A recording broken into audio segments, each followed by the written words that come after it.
Welcome to episode 1 of the Deficient Vegans podcast. I'm the Muscle Deficient Vegan, and I have with me here the awesome and talented Protein Deficient Vegan who makes our food and recipes. You want to say hi? Hi. Perfect. For providing fitness and nutrition information focusing on vegan and plant-based people.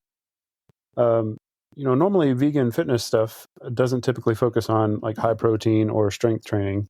You'll see a lot of meals maybe with vegan junk food or just generic vegan recipes kind of focusing on more like salad type things. But, we're not rabbits. So we try to incorporate some nutrition and recipe components that have more of a focus on protein. For food, if you do see high protein recipes out there, they're usually using a protein powder.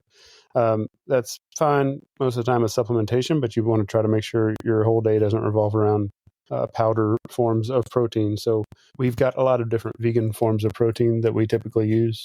Stuff like seitan, TVP, tofu, and a bunch of other things that you can see, in our recipes. Also, when you typically see vegan nutrition information out there, you'll see a lot of even vegan athletes. They don't typically focus on their macros too much, which can be fine if you're, in a caloric surplus. You can eat as much as you want on a plant-based diet. You're usually going to hit a lot of those goals you really need. But sometimes if you're in a deficit or maybe making a transition, just starting to get into fitness, you're going to have a couple of struggles maybe with trying to hit everything you can as a vegan as far as vitamins, minerals, nutrition, and your macronutrients. And then as far as, fitness and training goals go, those are pretty similar for most people. It's just that we as vegans have different things that we might be able to do to kind of optimize our progress or really help make up for some of the gaps we have with the things we're maybe missing from a diet that does include animal products. B12. That's right. B12 is definitely one thing you have to focus on. So some of the stuff we'll be covering, on our website and our videos and podcasts going forward are like general fitness tips, any struggles vegans might have with vitamins, minerals, nutrition, things along that line.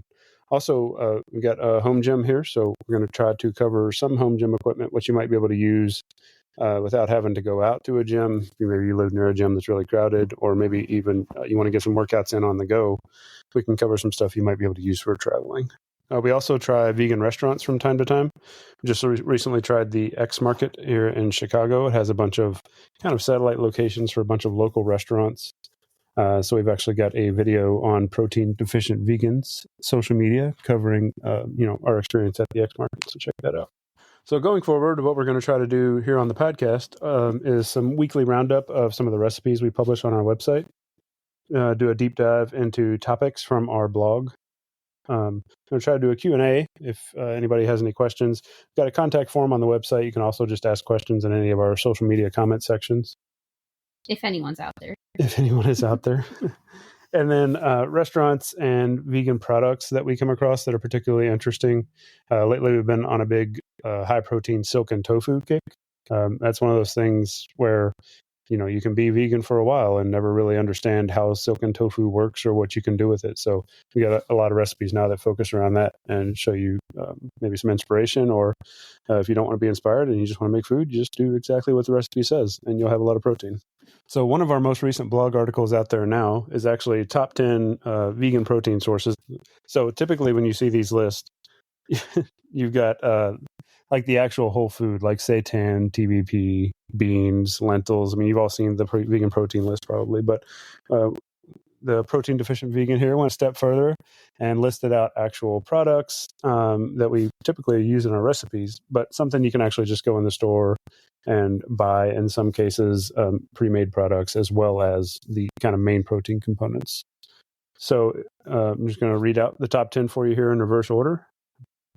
Number 10 on our list is the Tofurkey deli slices, specifically the hickory smoked variant. Wow. Specifically the hickory smoked variant. Those come in at 50.9% protein. Number 9 on our list is nutritional yeast, or more affectionately known as Nooch.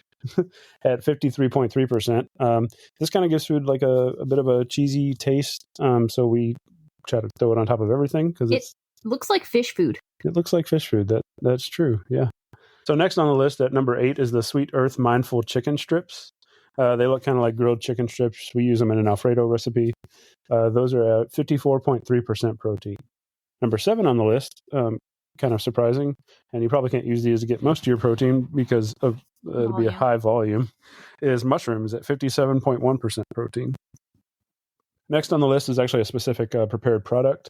It's the seitan from Blackbird Foods, the Blackbird barbecue flavor specifically.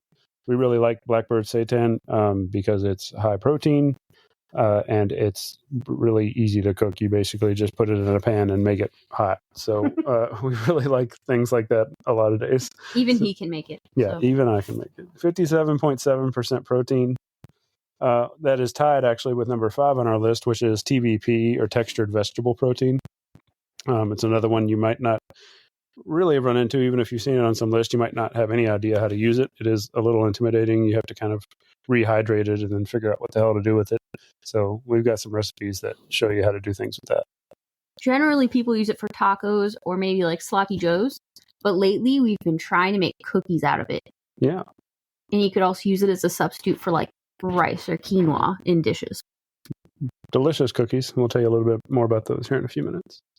Number 4 on the list, extra firm silken tofu, which I mentioned before, is at 62.2% protein. We've got a lot of recipes that are incorporating that now. I'm obsessed with it. Obsessed. Number 3 on the list is something called a better bagel.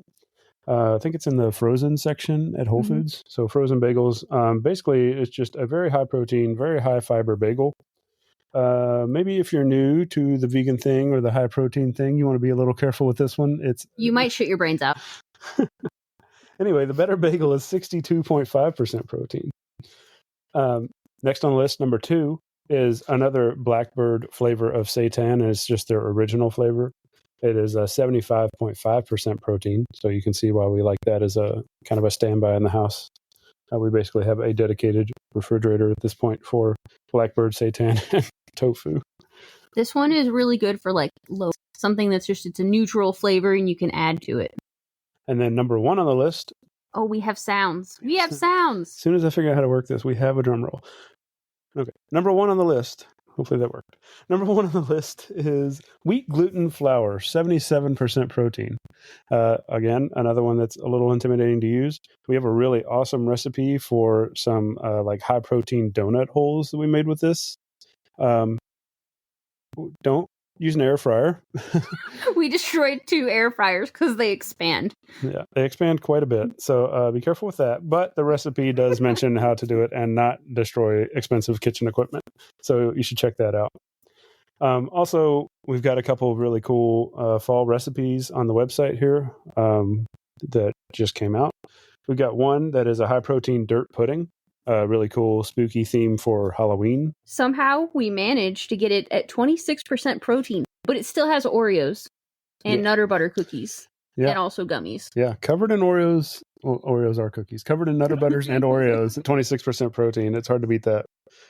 Not sure if you want to call it a dessert or a protein snack. That's up to you. So the magic here is in the chocolate pudding, which is extra firm silken tofu. Yeah. Which we love. Yeah. And we keep using. Really great. Even if you don't want to put it in, cookies all over it. I don't know what's wrong with you, but the pudding is still delicious by itself. We also have a chocolate mousse recipe if you're not looking to, have a sugar coma. Yeah. But also, it has this vanilla goo that we made out of like vegan whipped cream, cocoa whip. And then we just mixed in protein powder and it turned into like a marshmallow fluff texture. Yeah. And we don't know what to call it, but it's vanilla protein goo. Yeah, we accidentally made a high protein marshmallow fluff. So we might have to put that out as its own thing at some point. And then another one we just put out recently is TVP pumpkin cookies. It's kind of TVP in this form, kind of has the texture of like an oatmeal cookie.